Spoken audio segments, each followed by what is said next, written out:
그러므로 나는 할 수 있는 대로 로마에 있는 너희에게도 복음 전하기를 원하노라. 내가 복음을 부끄러워하지 아니하노니 이 복음은 모든 믿는 자에게 구원을 주시는 하나님의 능력이 됨이라. 먼저는 유대인에게요, 그리고 헬라인에게로다. 복음에는 하나님의 의의가 나타나서 믿음으로 믿음에 이르게 하나니 기록된 바 오직 의인은 믿음으로 말미암아 살리라 함과 같으니라. 아멘. 사도 바울이 로마에 있는 사람들에게, 로마에 있는 너희에게도 복음 전하기를 원하노라. 사도 바울은 로마에 있는 사람들에게도 복음 전하기를 원했어요. 여러분, 우리는 복음하면 우리가 알고 이 복음이라는 것을 우리가 경험하고 알고 있는 대로 있잖아요. 사도 바울은 이 복음에 대해서 이 로마서 전체를 말하기를 원했어요. 사도 바울은 로마서 전체가 그에게 복음을 설명하는 거예요. 여러분, 우리들은 이 복음을 다른 사람들에게 우리를 통하여 전파할 수 있는 복음은 어떤 것입니까? 사도 바울은 지금 15절에 말합니다. 그러므로 나는 할 수 있는 대로 로마에 있는 너희에게도 복음 전하기를 원하노라. 복음. 이 복음은 구약 성경에 기쁜 소식이라고 나와 있어요. 아름다운 소식이라고 되어 있어요. 예, 오히려 구약 성경에 한글로 아름다운 소식이라고 되어 있는 말씀이 오히려 신약 성경에 와서 한자가 됐어요. 복음. 이 복음이라는 말은 이제는 교회에서밖에 안 쓰잖아요. 복음. 이제는 오히려 우리 어린 아이들도 복음하면은 뜻을 모르잖아요. 복음은 복된 소리, 복음. 여러분, 우리 속에 이 복된 소식. 사도 바울은 로마에까지 가서 전하고 싶었습니다. 그 당시에 로마가 얼마나 먼 데예요. 근데 로마에서까지 이 복음을 전하기를 원했습니다. 여러분, 저희 속에 빛처럼 저희 속에 이 복음이, 복음의 광채가 비춰지는 저와 여러분 되기를 축원합니다. 이 복음을 부끄러워하지 않는다고 말합니다.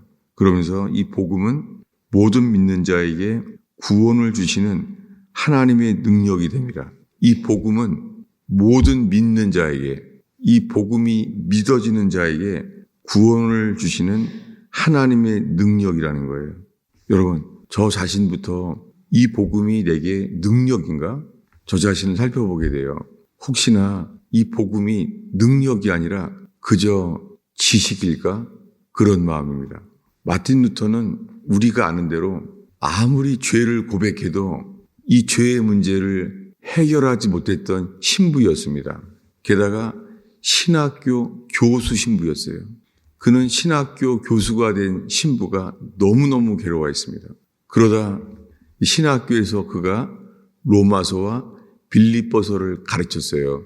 시편과 함께 3년인가를 가르쳤어요. 시편, 그리고 로마서, 갈라디아서, 시편 이렇게 가르쳤습니다. 그는 이미 로마서를 알고 있었습니다. 알고 있었는데 어느 날 그에게, 마틴 루터에게 빛이 비쳤어요. 이 로마서를 통해서 빛이 비쳤는데 로마서 전체도 아니에요. 지금 읽은 말씀, 로마서 1장 17절, 이 말씀 하나가 빛이 되어버렸어요. 같이 한번 읽겠습니다. 17절을 읽겠습니다. 복음에는 하나님의 의의가 나타나서 믿음으로 믿음에 이르게 하나니 기록된 바 오직 의인은 믿음으로 말미암아 살리라 함과 같으니라. 사도 바울은 이 복음, 로마에까지 전하기를 원한다는 이 복음이 사도 바울에게는 하나님의 의의가 나타났다는 거예요. 정말 마틴 루터의 마음속에요, 하나님의 의의가 나타났어요. 마틴 루터 마음속에 죄로 괴로워하던 그의 마음속에요, 하나님의 의의가 나타났어요. 그 죽음을 두려워했던 마틴 루터가 이제 교황도 두렵지 않은 거예요.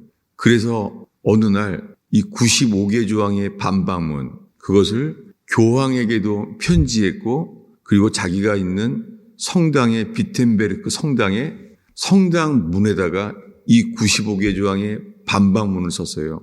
95개 조항의 반박문. 그래서 프로테스탄트가 됐죠. 최초의 프로테스탄트가 됐어요. 1000년 동안 중세 암흑시대예요. 프로테스탄트 저항했어요.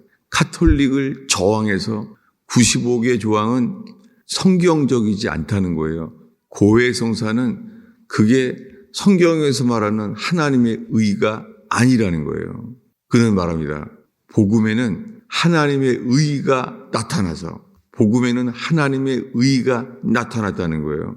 여러분, 나타났다는 말은 이 먹구름에 가려있던 시대에 태양빛이 비춰진 것처럼 루터의 마음속에 하나님의 의가 나타났어요.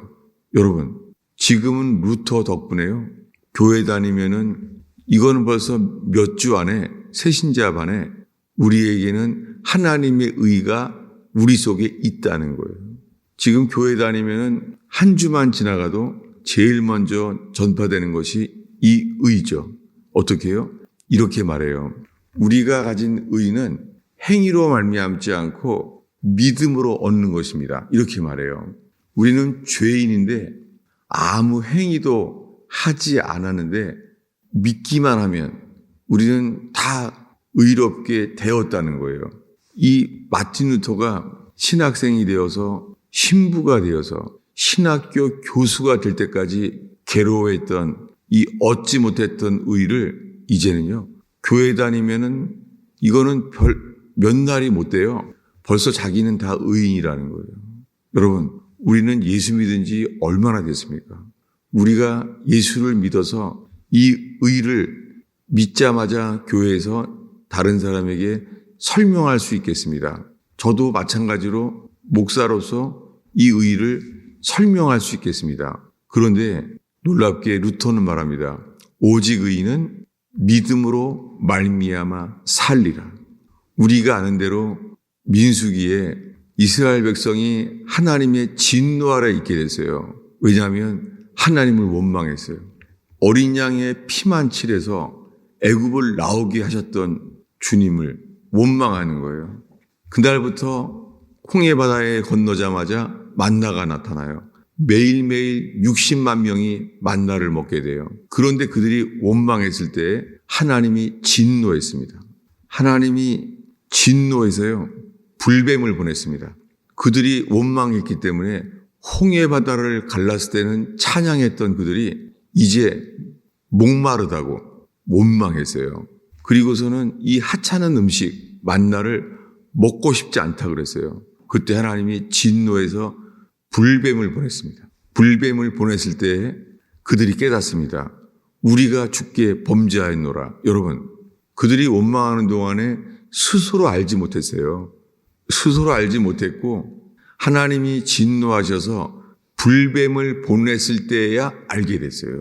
여러분, 하나님의 진노로 인하여 우리가 회개가 깨달아지는 사람 되기를 축원합니다. 이게 쉽진 않아요. 왜냐하면요, 이 말씀은 유명하잖아요. 다시 한번 17절 읽겠습니다. 복음에는 하나님의 의가 나타나서 믿음으로 믿음에 이르게 하나니 기록된 바 오직 의인은 믿음으로 말미암아 살리라 함과 같으니라. 불뱀에 물렸던 사람들이 장대에 매달려 있는 놋뱀 대신 예수 그리스도, 그 놋뱀이 바로 못 박히신 예수 그리스도잖아요. 장대에 매달린 놋뱀, 십자가에 매달린 그리스도를 쳐다본 즉 살리라 말씀했습니다. 여러분, 현실이 우리 인생에 불뱀에 물린 인생이 정말 많아요. 여러분, 실제로 불뱀에 물린 인생이 뭐예요? 죽을 것만 같은 인생이에요. 뱀에게 물려서 죽을 것만 같은 인생이 우리 현실입니다. 이 세상에 돈만 없어도요, 죽을 것만 같아요. 여러분, 정말 돈만 없어져도 죽을 것 같아요. 여러분, 수많은 기독교인들이요, 성경의 지식이 아무리 많아도요, 돈만 떨어지면은 교회 안 옵니다. 이것이 제가 경험해 오는 것이에요. 제가 뼈저리게 느끼는 것이요, 돈이 신이에요. 돈이 없으면 모임 하나도 안 와요. 돌짝밭 그대로예요. 4가지 밭 그대로예요. 재리의 염려, 아니면 재리의 유혹, 제리의 염려는 돈이 모자란 것, 제리의 유혹은 돈이 넘치기 시작하는 것. 돈이 넘쳐도 안 와요. 돈이 부족해도 안 와요. 거의 이래요. 그러다가 러시아가 공산화되고 중국이 공산화됐어요. 무신론자. 하나님이 없는 나라가 돼버렸어요. 그때 복음에는 루터처럼 교황을 대항하여 빛을 비췄던 루터처럼 교회의 빛은 사라지고 말았어요. 그리고 주님의 진노 가운데 러시아의 지하교회, 중국의 지하교회만이 오히려 하나님의 진노 아래, 그 공산당들의 핍박 아래에 진짜 교회가 세워졌습니다. 여러분, 오늘 이 새벽에 만난 성도 여러분, 우리 속에 예수를 믿기 때문에 재정적으로 직장을 잃어버리고 이 정도가 아니라 공산주의 사회가 된다면 우리 속에요, 우리가 회개함으로 오히려 주님만을 바라볼 자가 될지, 아니면은요 내가 살기 위해서 신앙을 부인할 자일지. 여러분, 이 새벽이 주님 앞에서 내가 누구인지, 주님 앞에서 나의 믿음이 어떤 믿음인지, 믿음에서 믿음에 이르게 되는 믿음인지 오늘 이 새벽을 살필 수 있는 제단 되기를 축원합니다. 핍박이 오기 전에, 재정적인 어려움이 오기 전에, 건강에 어려움이 생기기 전에, 여러분, 우리가요 육체를 의지할 때는요 어떤 때는요 피곤하기 때문에 새벽 기도를 오지 못할 수 있어요. 저는 목사기 때문에 오게 되는 것이지 저 스스로도 그래요. 내가 만약에 목사가 아니라면 오늘은 더 푹 잤으면 좋겠다. 그럴 날이 얼마나 많은데요. 그런데요, 만약에 우리의 건강이요, 오늘은 피곤해서 푹 잤으면 좋겠다. 그래야 몸이 건강이 회복되겠다. 이럴 때가 있는데요. 우리가 너무 아파서요, 주님을 찾게 될 때는요, 아프기 때문에 비틀비틀 교회에 오게 되는 것, 이게 은혜입니다. 저는 새벽 기도할 때마다 저희 이 창고교회의 첫 새벽 기도의 사람이 기억나요. 여러분 기억나세요? 경희자매라고. 그 경희자매는 초신자죠. 우리 교회에 처음 왔어요. 그런데 말기 암 환자예요. 말기 암 환자의 항암 치료가 아주 심해져서요, 몸을 뒤틀뒤틀 걸어오지도 못했어요. 이 차를 타고 이 남편을 따라서 올 때는요, 차 안에서 누워 있어요. 앉아 있지도 못해요. 그런데 그런 경희자매가 눈에 선명해요. 저 창 쪽으로 뒤틀뒤틀 걸리면서도 오는 거예요. 여러분, 초신자예요. 아니, 어떻게 초신자가, 우리는 몸이 피곤하고 잠이 부족하면은 오늘은 쉬었으면 좋겠다. 우리가 이렇잖아요. 그런데요, 그 새벽 기도 올 때마다 전 늘 경희자매가 떠올라요. 그 뒤틀뒤틀 여기까지 걸어오는 것도 힘들어요. 근데 그렇게 나왔더니 주님께서 그의 병을 고쳐주셨어요. 어느 날 드디어 이제 암이 사라졌다는 말을 들었어요. 얼마나 기뻤는지. 그때가 저희 교회의 부흥이 시작될 때였어요. 경희자매가 치유되면서 온 교인이 매일 식빵을 냈어요. 매일. 그런데요, 드디어 다 났어요. 그때까지 경희자매는 모든 모임을 100% 다 나왔죠. 당연하게.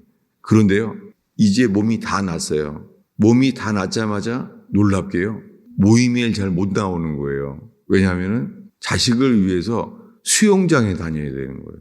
자식이 수영 선수가 됐기 때문에 그걸 따라다녀야 된다는 거예요. 여러분, 제가 이 말을 왜 하냐면 우리의 믿음이요, 믿음에서 믿음에 이르게 하나니, 빛은 뒤로 물러나지 않잖아요. 빛은 비춰진 대로 직선으로 나아가잖아요. 여러분, 이게 쉽지 않습니다.